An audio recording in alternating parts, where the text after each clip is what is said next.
Welcome to Next to Madison, a podcast to help you live your best life. Welcome back. Another exciting episode of Next to Madison. This is episode 152. On this episode, we are talking crypto again. We are talking about a specific crypto. That crypto is Cardano. It trades under the symbol ADA. You might have heard of it, seen it. It's been written up a lot. It's gotten a lot of exposure. There's been a big rise. It's also fallen down, but the company is continuing to thrive and to build and to grow and to go through hurdles. And I'm excited to be able to have the founder sitting down with me today to talk about the history of the company and talk about where Cardano is going. Again, this is not financial advice. I'm not a registered financial advisor. I'm providing you with the information, and I encourage you to do your own research to figure out if investing in this particular crypto is the right move for you. So yeah, so exciting. I don't have much more to add except for I just want to bring Charles on. I have been trying to get him for a very long time. So I can't believe this is actually finally happening. I'm super excited, and we're going to get into like the nitty gritty, and I'm even going to ask him some personal fun questions. So you'll really get to know the guy behind Cardano. And fun fact, which we'll kind of open up with, is he is also the co-founder of Ethereum, but left. Everyone knows Ethereum. So why did he leave, and what's going on with Cardano, and what will the future hold for this company? And I think you guys are going to be excited after this. I know I am. I have all my, questions I want to ask, and we'll just kind of take a deep dive into Cardano. Again, it trades under the symbol ADA. If you want to look for it quickly on the exchanges, you can buy it on most exchanges. And yeah, I just recently saw it being shown on CNBC. So definitely a lot more traction and kind of people getting behind it. So that being said, I want to remind you guys to please rate and review the podcast. It helps us out so much. I love each and every one of you for tuning into this podcast. We couldn't do it without you. We wouldn't still be here. Episode 152. We're growing, we're expanding. It's amazing. We've got so many more awesome people coming on, and we're not quitting. We're not giving up on you, because this podcast is to present you with information that can help improve your life. And I do a lot of money and crypto podcasts because I believe that obviously money improves your life. Again, money doesn't buy happiness, but money buys freedom, and freedom is happiness. So stay tuned to learn more about Cardano. We have got the guest of the hour, Charles Hoskinson. How you doing? Very good, Madison. Thank you so much for having me on. You're like the man, the myth, and the legend. I've been trying to get you on this podcast for 7 months. Well, it's been a pretty busy 7 months. Went to Africa. I was from South Africa all the way up to Egypt. We did the summit. We had 120,000 people there. Obviously, we've done some hard forks. There's been a lot of stuff going on. Yeah, no, absolutely. Well, I'm so excited that we finally got to connect. So give us a brief history, just kind of a snapshot of Cardano, because there may be listeners who are familiar and those who are not. Sure. So the easiest way of explaining Cardano is kind of start from the beginning. I've been in the space for about 8 years. And when I entered the space, we were still in the first generation of cryptocurrencies. So the problem that Bitcoin was trying to solve was just this idea of being able to move value around without having a central actor that's accountable for that.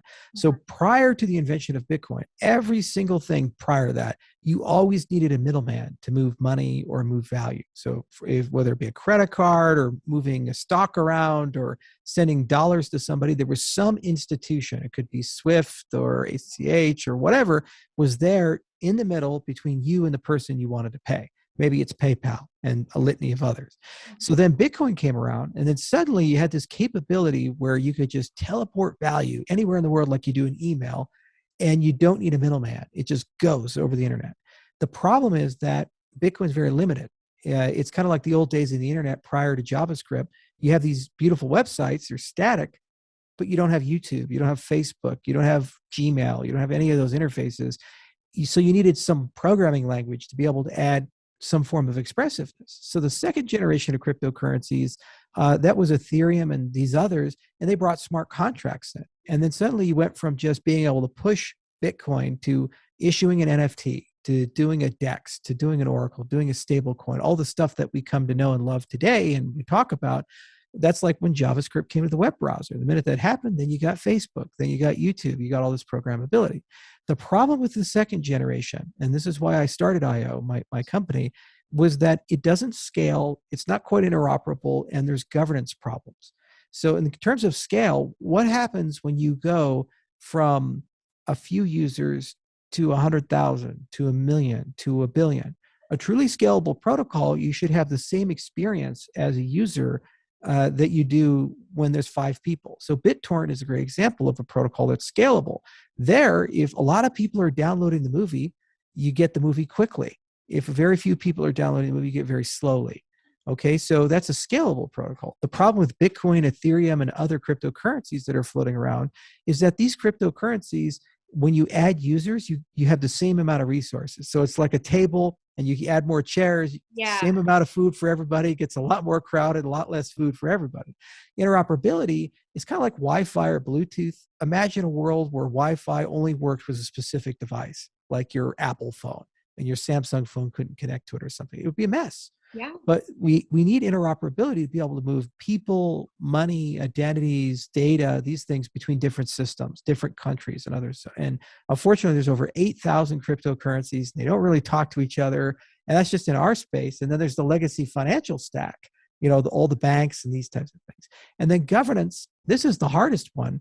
We have this issue. We think of products usually a product to a custodian, like Windows to Microsoft, the iPhone to Apple, Android to Google. So who's responsible for the next iPhone? Oh, Apple, they'll figure it out. But what happens to the iPhone if you remove Apple?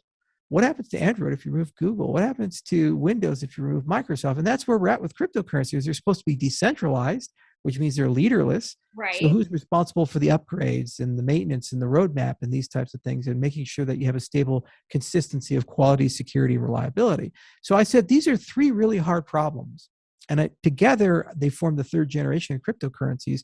So I wanted to create a company that built capabilities like scientific and engineering capabilities that could explore these problems, write papers, write code, and build products that hopefully would be able to tackle them, because that's the next step in getting to 1 billion users in the cryptocurrency space. And Cardano is our first reflection of that, and it's been a pretty wild ride the last 8 years. Well, no, it really has. I mean, I just learned about it like 2 years ago, so I guess I was somewhat still a little bit early.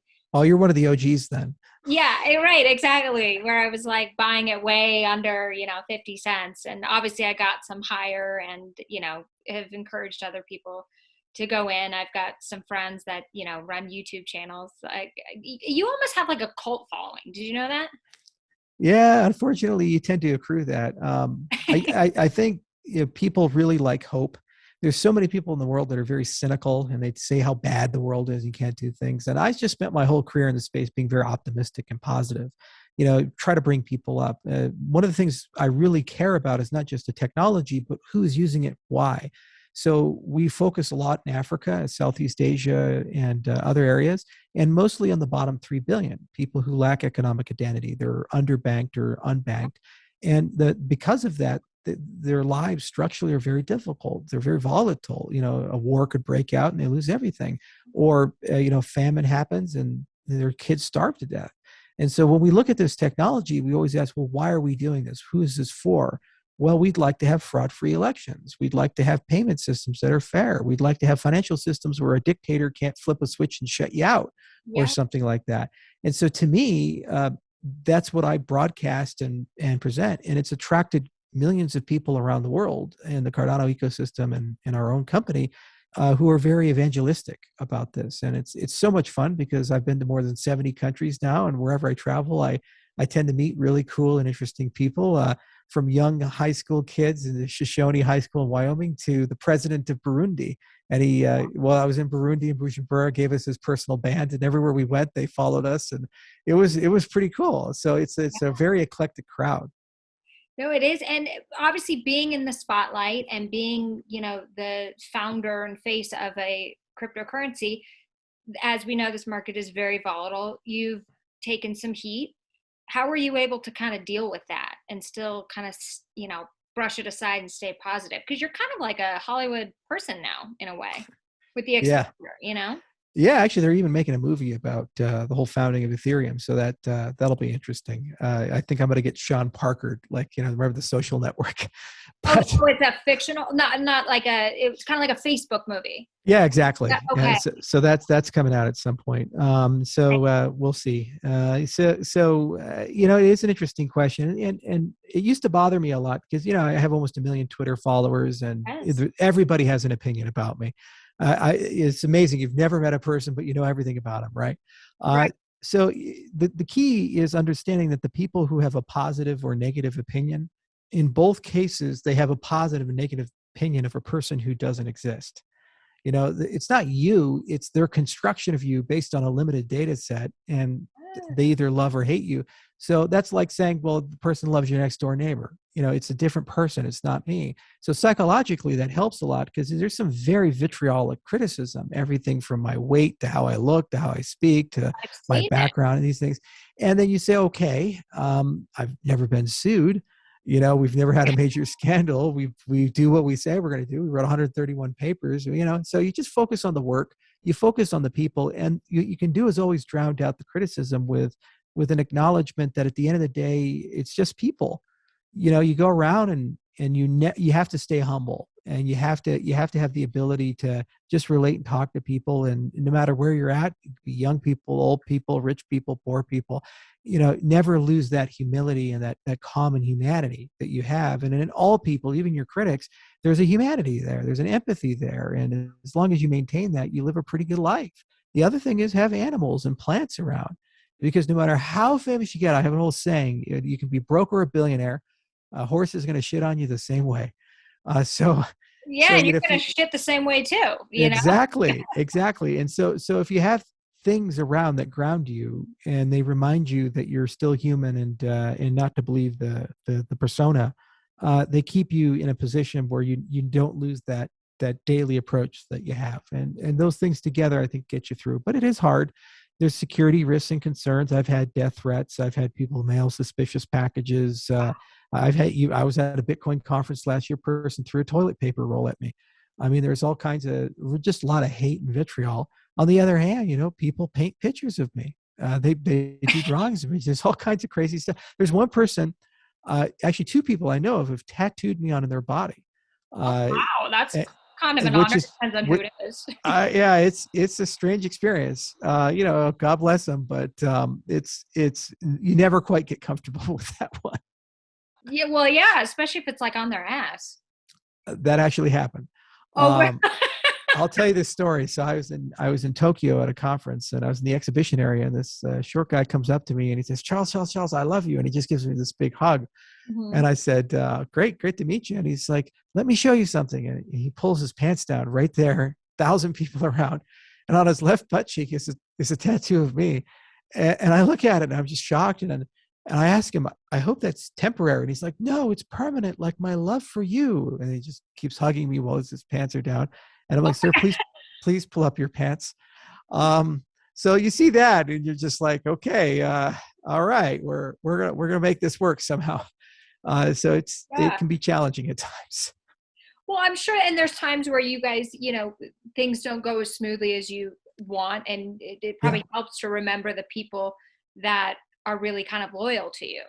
But remember, they're loyal to somebody that they think, it's not you. So That's it true. works in both directions. You can't ignore the haters, but embrace the lovers. In both cases, they only have a partial view of you as a person. If you embrace the people who love you, you end up becoming very sheltered and narcissistic, because you just start believing the things they say and you think you're superhuman or something like that. So you have to keep a balance in both sides, unfortunately. But on the other hand, you can get the intent, which is the love, the goodwill, the well wishes. And I tell you, I've had some hard days, and I've had people just send me an email real quick and just say, "Hey, don't let the turkeys get you down, keep going." And it just really it means all the difference. It really cheers me up. Yeah, because I think some people, you're at such a high level, and I think that people forget that, those celebrities which you are in this industry, have feelings too. And even though you may, be financially very well off, there's still things that get you down. Your struggles are just maybe a little bit different than somebody else's. But you're still human. So let's talk about a hard time that you guys had. There was a rollout in September. There was a lot of negative press. Kind of, a lot of people were calling it FUD that was coming out.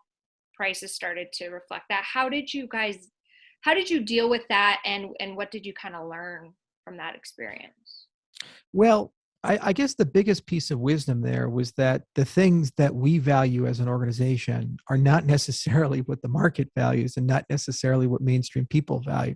So from the very beginning, we followed an incredibly systematic and disciplined process about Cardano. We said, look, there's going to be academic peer review and first principles thinking. There's going to be formal methods and really rigorous engineering, and correctness and safety are our two highest priorities. Then performance, then commercial comparability. What's happened to our industry is they focused a lot on commercial comparability and performance, not caring at all about safety and security. Last year, $10.5 billion of hacks and theft occurred in the DeFi space. $10.5 billion. If I ran a bank and $10.5 billion is stolen, not only would they fire me, they'd bury me under the bank. Yeah. They'd just mirror me. But in our industry, that just happens. We have networks in the top 10 that when they stall, they have to be manually reset. That's not a cryptocurrency. That's just Amazon EC2 running something. So we focused a lot on correctness and security. And so we did a very slow rollout of smart contracts. So we told everybody, we said, look, it's coming out in September. Mm-hmm. People are going to build, we're going to learn. And then there's going to be a series of updates in February, June, and so forth that are going to massively improve the development expressiveness and the performance.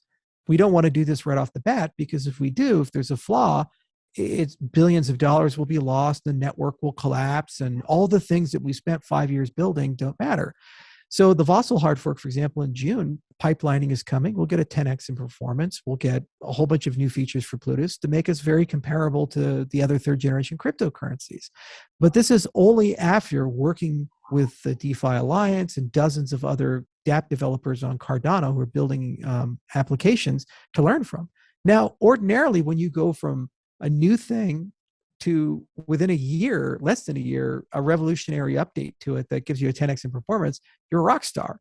But we live in this industry where, because in September we made that trade-off profile, we weren't instantly comparable to Ethereum or others, then people just said, well, I guess smart contracts are a dud on Cardano. These guys don't exist. It's all a scam. They don't know what they're doing. They're incompetent. They're academics and so forth. Meanwhile, the design for pipelining, we had these ideas 4 years ago. Yeah. Input endorsers were in the original 2016 Ouroboros paper. That's how long ago we knew how to do this. So it was never a matter of, can we have performance or not? We knew exactly how to do it, what to do, but we needed to do that systematically. So we valued that process. The market did not. Ultimately, the market's right. As a CEO, you just have to accept the realities of where you're at. So, you make some adjustments in tune. On the other hand, I am very confident people will be very happy with the second half of the roadmap. And also, you have to understand, a lot of people have the memory of a goldfish. Some years, you're on top. Other years, you're on bottom. And you don't play to the crowd in that respect. You have to have a vision. Yeah. And you have to know where you're going. And you say there are ethical and moral responsibilities here. You don't build a product where you can't look people in the face and say, we did our best to make sure it's safe and secure.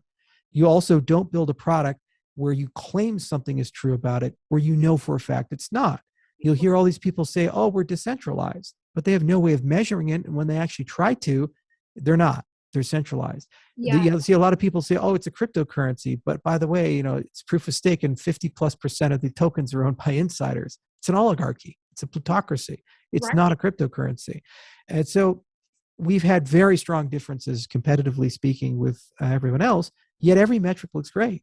Over 3 million people use Cardano. Our TVL is over 300 million, despite the fact that dApps have just gotten started. Several million assets have been issued on Cardano through our mostly NFTs. There's over 500 dApps that are under construction. If you look at Cardano Cube, you can see the entire map of them. And so every metric is incredible. Our governance metrics, Catalyst, over 50, 60,000 people regularly vote. We have a big decentralized government that's under construction. Hundreds of ventures have been funded by Cardano itself. It's a big DAO that funds people. So you have to keep your nose to the grindstone. And you look at inspirations like Jeff Bezos, where after the dot-com bust, everybody dogpiled on Amazon, but they had a beautiful strategy. They had a beautiful outlook. And they said, look, just follow the strategy, follow the outlook. This is a blip and we'll get to where we need to go. And long-term we'll be very strong as a result of it. And it's the same for us. We have the papers, we did the scientific work, 10,000 plus citations. It stands on its own merits and we know how to write the code. And now we're doing that. And we know all the life cycle from Byron to Basho and beyond of what we need to do to get ourselves there. And so far, everything we've predicted in terms of performance, in terms of reliability and resilience has been true. So the lab has been very accurate from that perspective. I mean, that's fantastic. And you mentioned the NFTs. I recently went to Ethereum Denver. I think you were there, but I didn't run into you there. And somebody was talking, they said, yeah, like the Cardano NFTs, like they're just up. Like they're the best NFTs going. And they were really like high on those. Well, we have huge built-in advantages because we had the luxury of foresight and hindsight. We were able to do things like the native Cardano asset standard. So Ethereum treats assets like smart contracts. So there's a native asset, Ether, but it's different from an ERC20 or ERC721 or other standard token. As a result of that difference, it's very expensive to operate those, and there's no protocol level support for the assets you issue. Our native asset standard is the gift that keeps on giving. We are the easiest platform to issue an asset on. It's turnkey because we support at the protocol level. And when you issue an NFT or a token like Sunday Swap or Min Swap or whatever, that's treated the same way from an accounting perspective as ADA. There's two advantages for that. One, all the wallet infrastructure you build to support this, if it supports ADA, it supports the native asset standard. So it's easy to list, it's easy to put into a wallet. Second, we have something called Babel fees, which is coming out later, and that's going to allow you to pay your transaction fees with the native asset. So if you issue Madison token, instead of paying fees in ADA, you pay fees in Madison token. No other cryptocurrency has that capability. So there's just a lot of foresight in these types of things. And we were able to do that in a very rigorous way. We started with a specification of it. Then we gradually rolled it out. We used formal methods to implement it. And we were able to prove lots of properties about it so that we know that those are secure. So you don't have these like ERC20 hacks and people can steal the tokens and these types of things.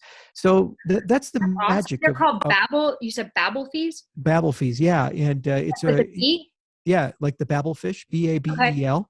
And we wrote a beautiful blog post about it, and I'll send you a copy for the show notes. But it's very simple to implement this type of logic. It's very hard to implement that logic with Ethereum. It would require a dramatic departure from the ERC20 model. So there's a lot of built-in advantages. Yeah, there's the accounting model. We use something that was inspired from Bitcoin, the UTXO model. Everybody else uses the accounts model. So us in Bitcoin, we're under this different thing, but the big comparability, we evolved it. We created something called extended UTXO for smart contracts. But the big thing here is that you get local state instead of global. And the difference there is you can actually deterministically test your contract locally. And you can get guarantees of what the gas fees are going to be and all these other things. And you know that it's going to execute the way you wrote it. When you're dealing with this global system, it's non-deterministic. So testing is really hard. And you have these bizarre bugs that come up and these types of things. And it's much harder to verify that your contract is correct. That's why there's so many hacks inside the Ethereum space. Bitcoin played it very safe, too safe. So what we did is we made it a little bit more expressive, but just enough to be able to do DeFi, but not so much that it introduces a big attack surface that makes it very hard for the developer to write safe and correct code. So I think over time, developers are going to get real excited about that. Plus, it's actually the most parallelizable. Extended UTXO is like when we went from single core processors to multi-core processors. And you have to rewrite your software for it, but when you do, you get multi-threading. And then suddenly your software gets exponentially faster. I mean that's all like amazing stuff. So how would you kind of, all this stuff you've put out is amazing, but how do you compare to like other layer ones, so to say? If somebody was listening to this and they're like, oh, well, you know, we had Algorand on, just kind of the comparability factors when people are looking at coins, you know, they're going, which one should I invest in? What's a better play? And Right. Well, the problem with comparability is our industry's done a very poor job of objective metrics of comparison. We saw this actually happen in the early days of the processor wars and the GPU wars. And so when I was growing up, every day they'd have an Intel processor and an AMD processor, and the only point of comparison was clock speed. So they say, oh, my processor is 1 gigahertz, and this guy, oh, mine is 1.2 gigahertz. And that, as a consumer, you go to a computer store, you're kind of trained, oh, 1.2 is better than 1. This is faster. But then suddenly stuff started happening that made it really complicated. So you had a situation where like the Intel Centrino, which ran at 2 gigahertz, was faster than a 3.8 gigahertz processor, which is like almost twice as fast in clock speed. So then the industry had to create metrics that were more comparable. So they created 3D Mark and other such things. And then you could look at a single number and say more is better. So throughput is an example. In an extended UTXO system, one transaction could potentially replicate dozens or hundreds of transactions in Ethereum. So when you're doing a raw TPS comparison, well, this one's 100 TPS and this is 100 TPS. That's like, comparing a Ferrari going 100 miles an hour versus a Toyota Prius going 100 miles an hour. You probably get both up there, but it's very different driving experience, right? So the first thing is the industry as a whole has done a very poor job. The other thing in trade-offs. So what are you paying to get that throughput? Decentralization is a good example of that. So how decentralized is Bitcoin or Ethereum or Cardano? The average user has no notion of that. There's no number like I'm 12 on the index and they're 15 and more is better or something like that. So we have things like the Nakamoto coefficient, but those only tell a small part of the story. So the question is, for the throughput your system has, what type of decentralization are you giving up or gaining as a result of that throughput? And then finally, there's the broader ecosystem. Are you interoperable with things? How do you have off-chain code? Like if I'm a dApp developer, oftentimes I have a blockchain part and a non-blockchain part. So let's say I have a video game, like a poker game. Okay. So maybe I use the blockchain to do the accounting and the player matching and the random number generation. But then I have a GUI, an interface that runs on your cell phone or your computer, and there's a central server for user accounts and these things. Well, that's an off-chain component that has to work with an on-chain. So are those bindings good and easy? Do you get verification that the things you're seeing on one side are true on the other side, or are you totally trusting the third party? So a great example of this is there was a wonderful blog post from Moxie Marlinspike just about a month or two ago, where he talked about the NFT space and Ethereum and how centralized it really is. So OpenSea is kind of the big provider, and they connect to MetaMask. Yeah. Well, if OpenSea delists your thing, it just disappears from your wallet. It still exists. It's actually on the Ethereum blockchain, but your wallet doesn't query the blockchain, it queries OpenSea to see it. So a central vendor actually has control over your ability to interact with and see your assets, because it's out of necessity. Your wallet can't directly talk to the blockchain, and it doesn't scale. So you need to use centralized infrastructure, either Alchemy or Infura, to basically, do these things. So when you talk about comparability, these are some of areas of comparison. And unfortunately, the average person doesn't know that. So if you're looking at it and you don't have the technical skills, what you need to look at, well, do they have the right foundations? Is there the right governance in the project? Is there the right protocol evolution? Is the community very evangelistic and engaged and willing to stay with the project and let it grow? Yeah. Is adoption occurring? Do we see increase in metrics like TVL, user acquisition? Do we see year after year an increase in transaction volume overall in the system? And every year we're in the top 5, for every metric you'd look at there, except for TVL, because we just started. But, year 2, that'll be comparable as well by proportion. Delegation, 74% last time I checked of the people are involved in staking delegation. That's one of the highest of all the proof of stake currencies. So that's just an example of some of the metrics that I think are easier to understand, because the other ones are very nuanced. You have to kind of be a subject matter expert to know the differences in these things. And the problem is they try to tell you things that aren't true. Like I remember when EOS came out years ago, they said, oh, we do 500,000 transactions per second. We do all this stuff. And it's like, well, no. And now there's another wave of people that claim the same thing, and they use all the buzzwords. They say DAG this and this and this and this and infinitely scalable, whatever. It's all lies. It's just market speak, and that's not going to get you there. It's all about the community. It's about the growth metrics. It's about the foundations you're building on, the change management process, the governance process, and those are less technical and those are more human. and there are a few great, well-managed cryptocurrencies in that respect, like Ethereum, for example, which is why it's always in the conversation. And I'd like to argue Cardano is as well, but they're far and few between for the other 8,000 that are floating around. Most of them are flash in the pan. I know it's going to be so interesting when like all this kind of plays out. It's like we're witnessing almost like a .com bubble again. And like, who's going to still be there? Like, I know you'll be there in Ethereum and Bitcoin and Algo and some of these other ones, but there's so many coins out there. I don't know if they're going to be there at the end of the day. Yeah. Well, you always have 1,000 flowers, and then the lot wilt, and then some survive. So we're right now in the Cambrian explosion, and then we'll have the extinction. Yeah. And the great thing is that that's good. The Darwinian nature of our industry is that we can steal the best ideas and resurrect them. Like the proof of stakes, we all draw from the same two coins, Purecoin and NXT.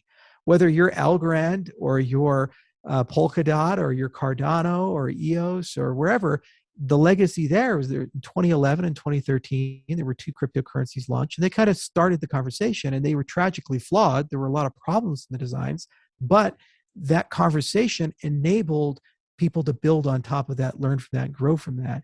And that's where we're at. So these 8,000 plus currencies are net a positive, a benefit to the ecosystem, because we're able to learn and teach from each other. But unfortunately, the downside is they do cause a lot of consumer confusion and sensory overload, information overload, and it becomes very difficult to distinguish good ones from bad ones. Yeah, no, it's exactly right. And when he's talking about like the community and finding, like, you can always go to their websites and kind of look at what they have there. But also I find, and maybe, I don't know if you'll agree with me or not, Twitter, Discord, Reddit, sometimes you'll see these communities that are building and people are talking within these channels, and you can kind of get a good insight of how people are feeling, uncensored. And just look at the character. Yeah, look at the character of the community. I mean, like, for example, when a problem occurs, is it a dogpile to blame and be cynical, or are they solutions oriented? If a new person comes on, you ask for help, do they say, "Oh, here's what you do," or do they just yell at you? So the level of toxicity, the friendliness, the openness, and the solution orientation of the community has a lot to do, in my view, of the ability to succeed. Bitcoin's had a big inversion. When I joined the Bitcoin space back in late 2010, 2011, it was an incredibly different community. So open, so friendly. Go to Bitcoin Talk, you go to these other places. Any person you wanted to talk to, you could talk to. You could even message, there was a period of time, Satoshi. Dan Larimer got in a fight with them, and Mike Hearn sent them emails about the Bitcoin Java client. Who is he? Who knows? But you could message him? Yeah, over Bitcoin Talk. So because Satoshi's alias had an account on Bitcoin Talk. So if you actually go and see the Satoshi account, you can see all the forum accounts, and people would send him PMs, and also had an email account. And he would reply until about 2010 to emails. So people were able to engage with the founder. They had no idea who he was, but they were able to engage. And it was a great community. There were great people like Gavin Andresen, Mike Hearn, Roger Ver, Eric Voorhees, Andreas Antonopoulos. And then what happened is right around 2013, 14, 15, that time period, there was a humongous character change in Bitcoin. And it became a very different culture. It went from we're open to ideas and everybody's welcome and just pick up a shovel and do some work to it's a religion. There's a gospel. You have to say the holy words, and Max Kaiser will baptize you. And if you don't, you're the enemy. So that maximalism came. Everything else is a shit coin. There is only proof of work. No other innovations matter. All coins are scams except for us. And no new ideas, no smart contracts, no this, no that. Yeah. We don't need it. And if we did need it, sidechains will come and we'll solve the whole problem circa 2014. But yet, now it's 2020, they still don't have them. Yeah. It became a very toxic community over time. Now contrast that with Ethereum, still a very friendly, open community. Same for Cardano. When you come to the forums, it's very easy to get help. Reddit, Telegram, Discords, all these things. You come and say, I'm a new person, I want to be developed. Oh, go here. Sign up for this program, this class. The Stack Exchange will answer questions, these types of things. If you want to pitch an idea, there's Catalyst, these things. So I think for a layman, that's probably your single biggest indicator of whether something is going to be successful or not. Is it fun? Is it welcoming? Is it non-toxic? Is it solution-oriented? Is it values-based and they have principles? These types of things. if everybody there is, unless you're here to make me money or agree with my religion, screw you, you should run as far as you can go, because that's not a very healthy ecosystem. It's very dangerous. Yeah. And there's still people out there that are very like, I throw everything, they've just put everything into Bitcoin, and they really don't veer from that. Yeah. 90% Bitcoin. They're not really taking anything else on. They're just very, so I think it's just a mindset. And that was the first crypto conference I'd actually gone to. This year was the Ether Denver one. Mm-hmm. And it was a cool experience. Everybody was super friendly. Everybody was kind of on their own, ready to learn. Everybody wanted to talk. It was great. It wasn't like you were in line at a nightclub where nobody wants to talk to you. They're just there to be with their friends. But people were telling me how the Bitcoin conference in Miami is very, very different. Yeah. Whole different animal. Yeah, it was hard to even move around, and that's where the toilet paper roll was thrown. But I mean, just also the attitude of people. They're like, "Why are you here?" It's like, guys, I've been in Bitcoin since 2011. I started with the Bitcoin education project. Yeah. You know, I was around when Bitcoin was under $1. For God's sakes, I bought shit on Bitmint. I have an Xbox worth like $4 million now, because that's how much it costs a Bitcoin. I've been around for a while. Yeah, but you do altcoins now. You're a trader. And it's just, and you go to Ethereum, even though obviously I have my differences there, and there's certainly some horrible things that have been said, not a single person was rude to me. I even saw Vitalik shook his hand, and we had a good time there, and it was crowded. That's probably not the ideal. It was too crowded. And that COVID test thing was ridiculous. It's like they have you take your own test. You can just spit on the test thing. It's like, so stupid. I mean, I remember standing outside. I should have gone down there earlier, and you stood outside. We were in line for 2.5 hours. Yeah. Yeah. I waited like 30 minutes, and they're like, okay, you take your own test. And I was like, well, if you're not doing the test, I could just spit on the tester and it comes negative. Why would you do this? So just take the test. Okay. So, Yeah. and then I lost my wristband. They're like, we can't let you in. I said, I have my badge. Well, you need your wristband and your badge. So on the organization side, I think they've outgrown the castle. And also I think they've made some counterproductive calls on how to run it. But that said, inside, the people there were very friendly, and I certainly had a lot of fun, and they were very welcoming. And that's just a difference of community and culture in that respect. And so it bet on communities that have good culture, good community, because the technical stuff is too hard for most people. And if you have a good community, there's somebody there who's honest and smart and capable of figuring that side out. Even if you're not where you need to be, you have the ability to take from someone else to get there, and you always win in the end. No, absolutely. It's very well said. But yeah, and I think it's you've got your developers and your tech people, but then there's I would say the majority of crypto investors now don't want to learn the intricate details of how the technology works and all the kind of ins and outs of it. They just want to read good press and buy and hope to make a buck, which is unfortunate, because that's where they could really kind of get hurt in the long run. Yeah. Well, I mean, that's their prerogative. We're all about freedom here in the cryptocurrency space. And part of freedom is giving people the freedom to fail. Exactly. It's a hard space to understand. There's a lot of nuances. Also, it's important to understand that you can do everything right and the price can still go down. It's all about the macro. Here's the reality. We can have 100 million users and conquer all Africa, do amazing stuff. And if Bitcoin goes to $2,000, everything's going down with it. Yeah. That's just where we're at as an industry, because of the coupling of things and the way the markets work. So it's very frustrating as a CEO, because you're very KPI driven, very performance driven, metrics, and you know what you need to do to build a real product, but that's not necessarily reflected in the price or the press or these types of things. It is what it is. It's just the maturity and where the marketplace is. There's also macro events like MiCA and the European Union, potential banning of proof of work, the banning of Bitcoin in China, what India's done, these other things. And so it's any given Sunday. You could have a senator say something, or an infrastructure bill pass something, or a macro event like Ukraine. And then suddenly, boom, the markets get hit. Or then on the other side of it, you can have irrational stuff that happens. And unfortunately, it's very unpredictable. These are what are termed as black swan events, and we seem to get a black swan every year in one direction or the other. Yeah, right. So how are you feeling about, with everything going on, uncertainty, inflation, like the recession's coming if we're not already in it. Right. How do you feel the crypto market's going to kind of? What's so crazy about the crypto markets is when COVID hit, I thought for sure Bitcoin was going, and it eventually did, but I thought for sure that year, 2020, it was going to go to its all-time high.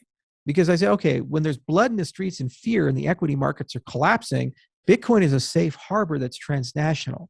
Yeah. And every government, if they're shutting the supply chains down, has to pacify the masses by mass printing of money. Mm-hmm. So the whole point of Bitcoin, the whole point of crypto is it's like the pessimistic hedge against the excesses of institutions. So if the central banks are not doing things right, you'd argue that cryptocurrencies would be a safe harbor to flee to. Yeah. But actually it was the opposite. Everything went to hell. There was blood in the streets of crypto markets. And so it seems crypto tends to follow the equity markets, tends to follow other markets that I didn't think ought to be correlated. And that was very bizarre to me. And it just shows you that, things are counterintuitive in certain cases. That said, the thing that people I don't think understand about crypto is that, and this is where Charlie Munger and these other people are just completely wrong. Peter Schiff is another. The value doesn't come from some artificial notion of scarcity. It comes from the community. Okay, so this is why there's thousands of forks of Bitcoin, only one Bitcoin, because there's only one Bitcoin community. There's only one Ethereum community and so forth. So as long as people are evangelistic and there's growth is in our direction, these things are here to stay. So if you look at reports like Gartner or McKinsey or others that have looked at investment perspectives and patterns, if you're under the age of 30, you're significantly more likely to hold a crypto asset than a stock or bond. That preference is not going to change. It's going to stay that way. And those people under the age of 30 in 20 years are going to be in their 40s and 50s. Okay. And they're going to have all the money. The baby boomer generation is going to be gone. So if that's the trend, that means there's a big exodus of wealth from the conventional markets into these alternative markets, which are much more diverse and interesting. And so long-term prospects, we're not going anywhere. That's why I said, no matter how smart I am, it's the market that's right. So September last year, we said this is the way it should be done. It's the principled way. Well, market obviously disagreed with that. Well, similarly, the long term, when you look at that in 20 years, you say, well, where's the wealth flow is going to go? It's going to be a transfer of wealth from the West to the East and into the developing world. And the young are going to decide what's real and what's not real because they're going to be the leaders and the people with the money.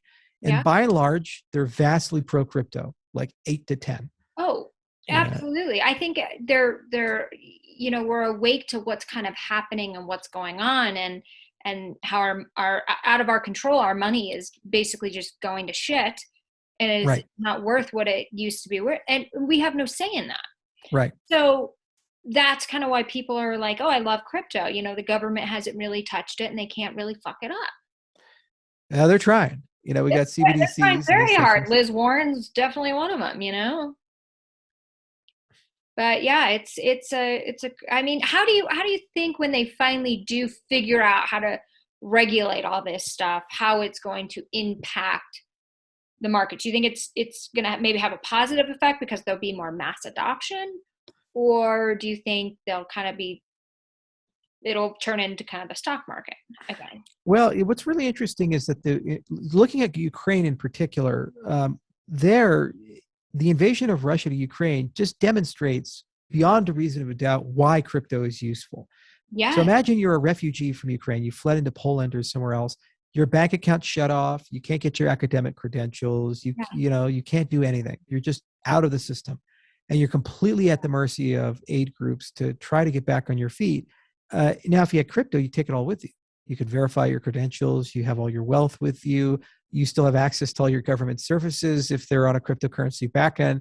So it's like, wow, this is exactly why this stuff exists. And it's not an academic exercise. Look at Ethiopia and TPLF. Look at Ukraine. There's over 25 conflicts. The Rohingya in Asia.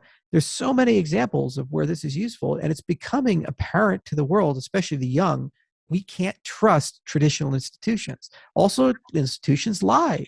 For example, they say inflation's 8%. I think it's actually closer to 20%, especially when you look, you have government people come out and say, well, price of food's not too bad as long as you discount the price of pork, chicken, and beef. You're like, oh, okay, the sex isn't too bad as long as never mind. It's just I'm not going to go there. I had a great idea for when you're talking about, like, obviously having control over your own assets, which crypto allows you to do, right? Right. And you have the hardware wallets, like Ledger is a very popular one. I like the Ledger one, but it looks like a USB, so to say. So if you needed to disappear, maybe you're a Russian oligarch, maybe you're living in a dictatorship and you just want to vanish, they need to come up with like a case or a cover for the Ledger that's like a dildo. So you could just shove it up your ass and go. Because how else, you know what I mean? Like, how else are you going to get through if you're going through security and all? They're not going to check your butthole. But they need to have something that like makes it more. Well, the good news about crypto is we don't have to go with the cocaine transport. There's 24 keywords, and there's plenty of ways to memorize them, and there are also plenty of ways to encrypt them and store them. Yeah, throw your ledger and break it and then just replace it. But that's the great part about ledgers, is that they're a restoration device. So, as long as you remember your keywords, as long as and actually this is an area where we're doing some active research. We're probably going to set something up with CMU to look into human computer interaction and see, is there an easier way to do wallet restoration than 24 keywords? Is there like a picture or something like that that's more consumer friendly? It's hard on the consumer to say, remember these 24 things. What's crazy too is like when you have all these seed phrases, right? Like, God forbid there's a fire, and then people keep them in safes, and then we saw in Boulder when that horrific fire happened in late December, January, that fire was burning so long and so hot that all those safes were melted. So then you got to go to another step where either you go to one of those security places where they kind of scan your retinas to get in, because you don't want to do bank deposit, bank safety box, because those get broken in all the time. I know people that have fireproof bags and have buried them in yards all over. Yeah, I mean, I got a gigantic ranch up in Wyoming, and I put some things up there. Good luck finding it. 18 square miles to play around with. You're like, there's some bodies over here, some seed phrases over here. We're good. Shoot, shovel, and shut up. That's the Wyoming credo. But there's plenty of ways to store, and I think using multiple layers of encryption with different mechanisms, hardware and software, alongside cloud backups are a real good way. But the beautiful thing is that a little bit of education, you can develop a best practice. I did some videos online on my recommendations for it. This will give you the ability to basically take your money, your identity, your history with you, your reputation with you.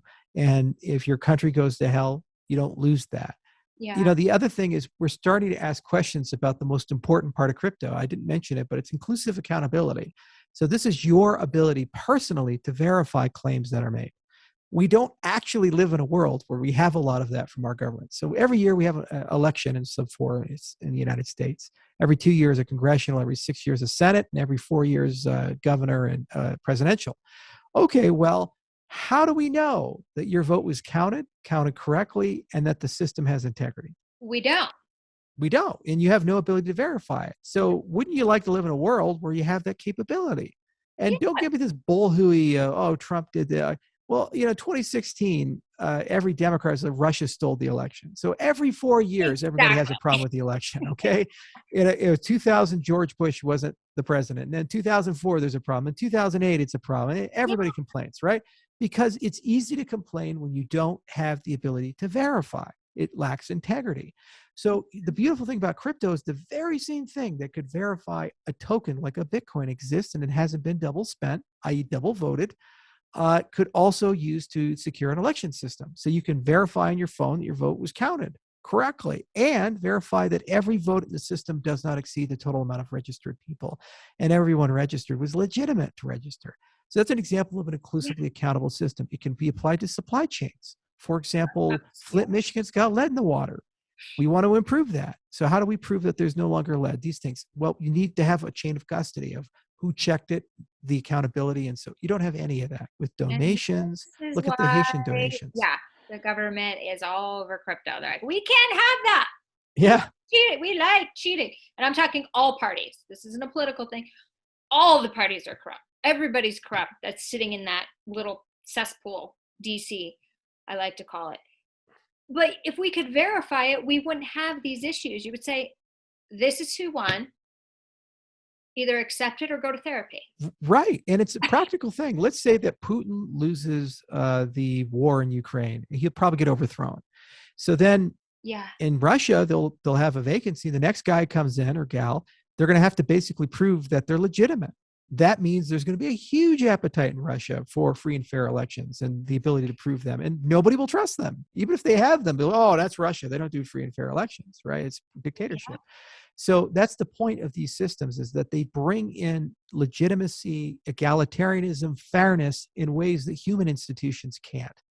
And so when you got these Charlie Mungers or these other people like the Peter Schiffs of the world, or Krugman, Paul Krugman, the economist, who say it's useless and worthless and they have no value, it's like they first are older, so they have a higher degree of faith in human institutions than the young people do, because the young people know that they're being lied to.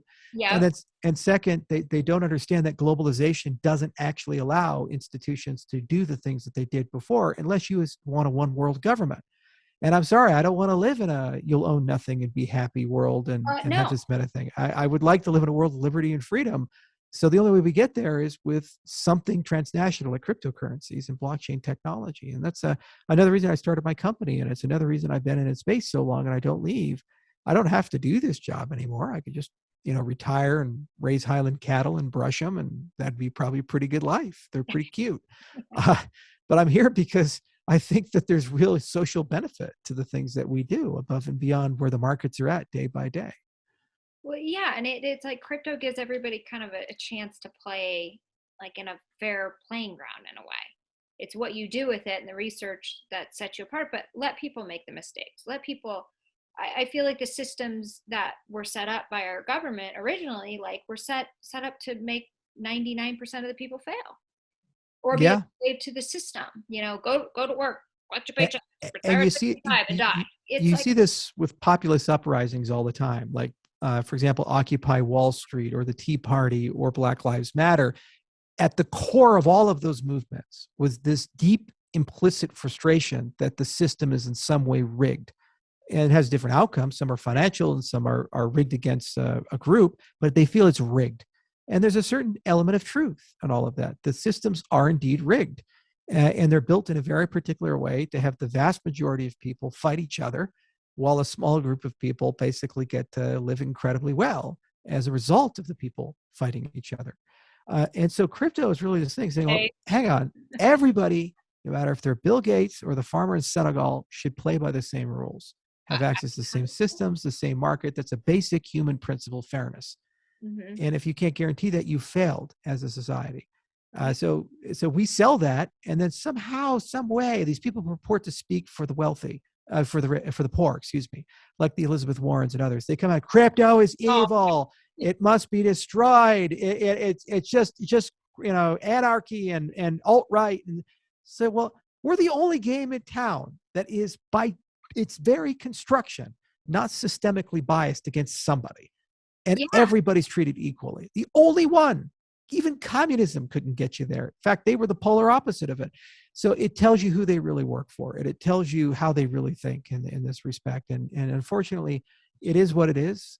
But the good news is the young get it.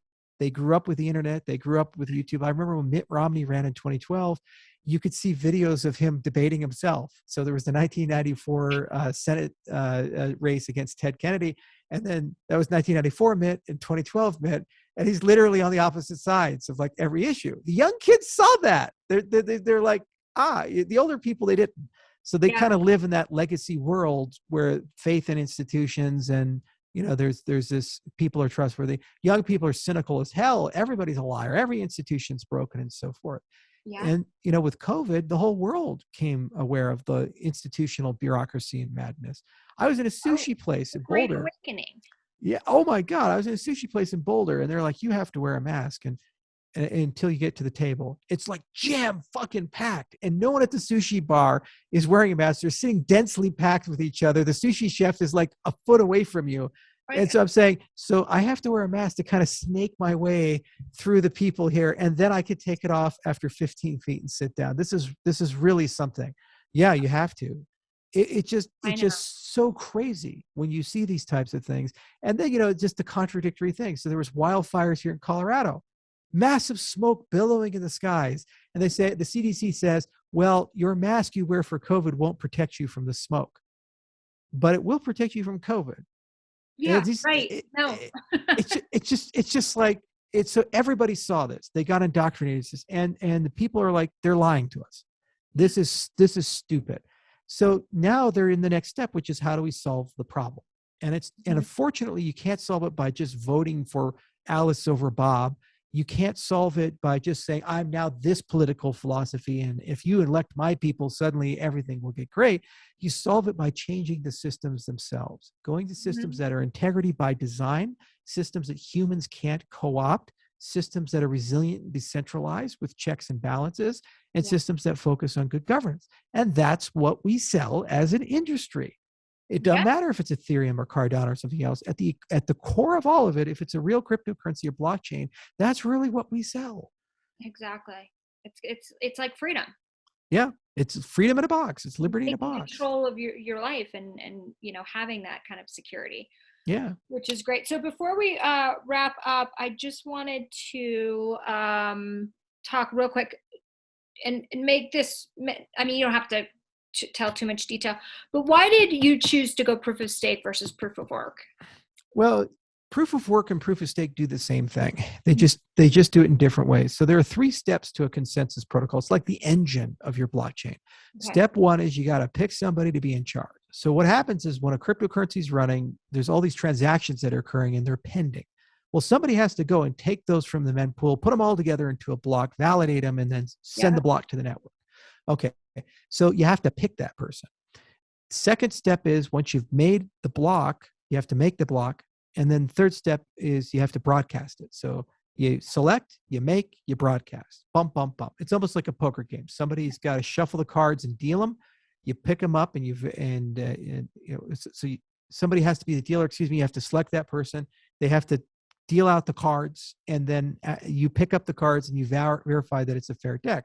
Like if you pick up the cards and there's 5 aces, you'll say there's something wrong with the deck. There should only be 4 in the deck. Okay. So proof of work, proof of stake are both the same in those 3 steps. However, the difference is in the first step. The first step, selecting who's in charge with proof of work, is a meritocratic process that involves a resource, physical resource, electricity and computation. And it's like buying lottery tickets.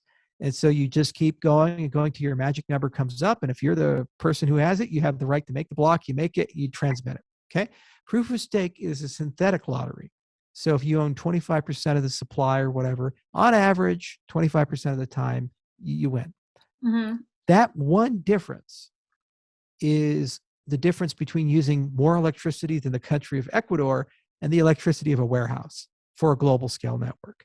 Yeah. The problem with Bitcoin is that or any proof of work system, as the value of the token goes up, your energy consumption goes up, and that never can be solved. It's always that case. Second, the economy of scale kicks in. Why don't we have 5,000 aircraft manufacturers? Because there's economy of scale for the complexity. So you only have a few. So you get fewer and fewer and fewer mining pools. So right now, less than 10 entities have more than 51% of the hash power of Bitcoin. If you can feed all the people that run your system with 2 pizzas, you're not decentralized, okay? And that's part of the economics of the system. And the other thing is that it's a very exclusive club. When I started, we mined with CPUs, then GPUs, then ASICs came. I can go buy an Intel processor or a graphics card from anybody. It's an open supply chain. Yeah.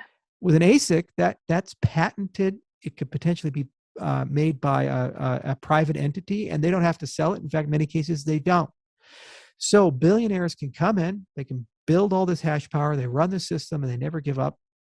And only 10 people basically get to decide. The other thing is, it's an environmental catastrophe.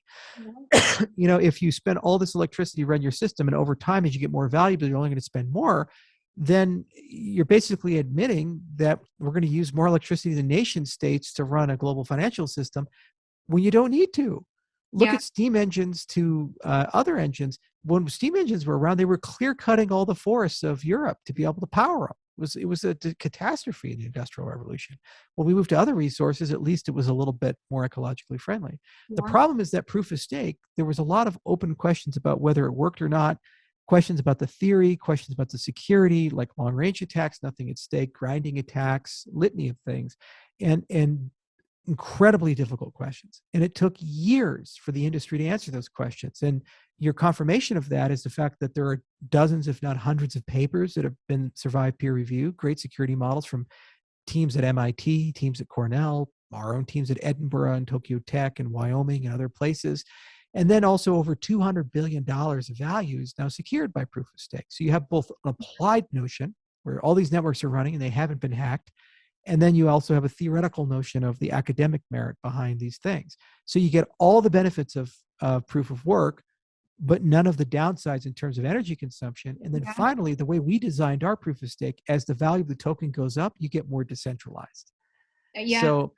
So instead of getting less people participating in consensus, you get more, and that heterogeneity, these stake pools, allow you to do other things like side chains and interoperability bridges and lightning networks and these types of things, oracles and all kinds of utilities and services. That specialization makes the currency faster and has more utility.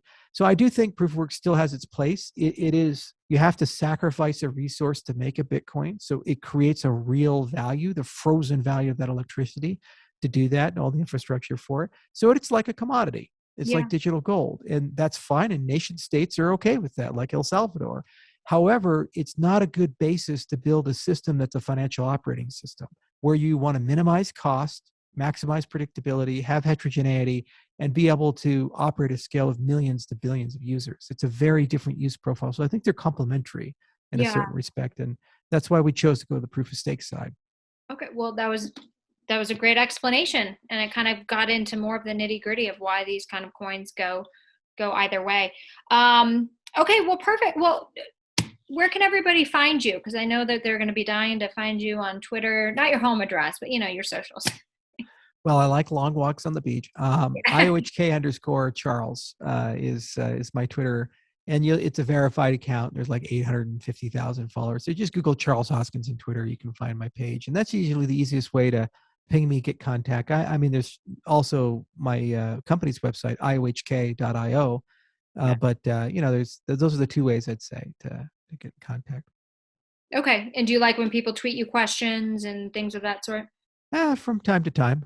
Yeah. Well, I guess with 800 something thousand followers, it can get a little overwhelming, right? Oh yeah. There's weeks I take a week off from Twitter. Last month I was just like, I'm done. I'm gonna go hang out at my ranch. Just play with the bison. There you go. And I have to ask you this question, even though I do a lot of crypto stuff on here and a lot of financial and serious stuff, we're still in the comedy category, believe it or not. But I do have to ask you this question because I always wondered this as somebody who's high up in the crypto space. You know how like different sports teams, like growing up, had like their groupies, right? So you had like the puck fucks for hockey and the chasers for basketball and the lacrosse prostitutes for lacrosse. Do we have a name for the crypto chicks? Oh, so there were the buckle bunnies for the rodeo, but the crypto chicks, yeah, that's an interesting one. Maybe they are crypto chicks, but they certainly are there. They're connected to the price of the underlying asset. So $250 Bitcoin. It was, I tell you, one of the first crypto conferences I ever went to was the Bitcoin conference in San Jose back in 2013. And that was when Bitcoin was basically worthless and nobody cared about it and had a very low profile.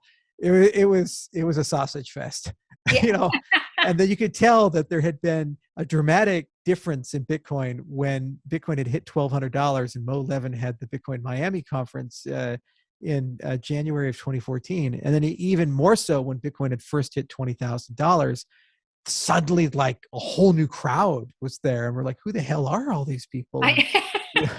And a lot of the Bitcoin OGs and me were like Dima and these others. We were just looking around like, we don't know anybody here. They're selling watches. I mean, why Yeah. is that watch iced? What is icing? This is crazy. That's great. Well, I don't think we should call them crypto chicks because I feel like I'm a crypto chick, but I'm not like trying to bang some crypto guy, right? So maybe we call them, I don't know, maybe what are they? We could call them crypto sluts? No. Well, that said, there's a lot of great women who are in the cryptocurrency space. Amazing. And I love it. But it's like there's always those groupies. And I'm wondering, I'm like, do we have a name for those? Because there was like the Wall Street girls. We call them hookers. Ones that try to bang the Wall Street guy. I used to work on Wall Street, so I know. I'm gonna come up with that. When I think of it, I'm gonna text you, and it's good. I mean, it's just an indication of the status and health of an industry. If you got a lot of young guys. Silicon Valley is a great example of this. Half the people I know there are just tripping balls. They're microdosing LSD. They're going to ayahuasca trips. They're high all the time. They're doing all kinds of crazy things, and they're all in their 30s or 20s, and they have tons of money, and they're single. So obviously that attracts a certain crowd. But just like not falling in love with the persona that people love, you have to avoid all of that because it's so destructive so quickly, and it's a poison chalice. So I try to avoid it as much as possible. That's why I hang out in Wyoming and Colorado. I don't go to parties in California or Miami or New York or other places.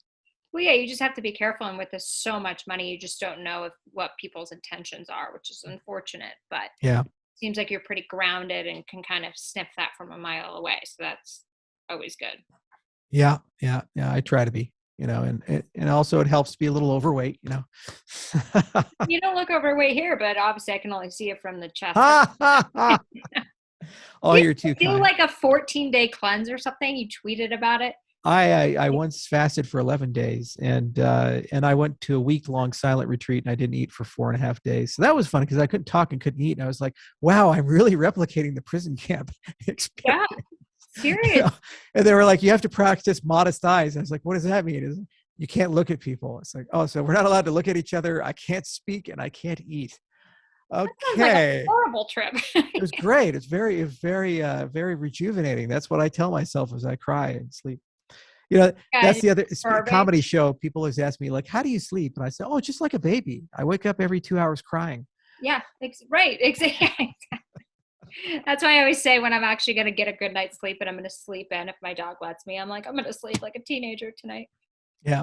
All right. This has been a lot of fun, Madison. Yes, this has been great. But yeah, so you guys, thank you so much for listening. Charles, thank you so much for being a guest on the show and sharing kind of your personal and your business life with us. I feel like we got a very in-depth knowledge on Cardano, and I'm excited for June. You said, right? The next. Oh yeah, I'll be at Consensus June 9th to 12th, and it's down in Austin, Texas. We'll have a big Cardano pavilion there, and also we got a big update for Cardano coming in June, and I think people would be real happy with that. So yeah, if you don't see me there, I'll see you over the web. Perfect. Sounds good. And thank you guys all for listening, and we'll see you next time to find out who's next. Hey, your host here, Madison Malloy. Please make sure to subscribe to the show on all podcast platforms, and please rate and review us on iTunes and Spotify. Also, if you have any questions or comments, you can email us at contact@next2madison.com. I thank you again for listening. Bye.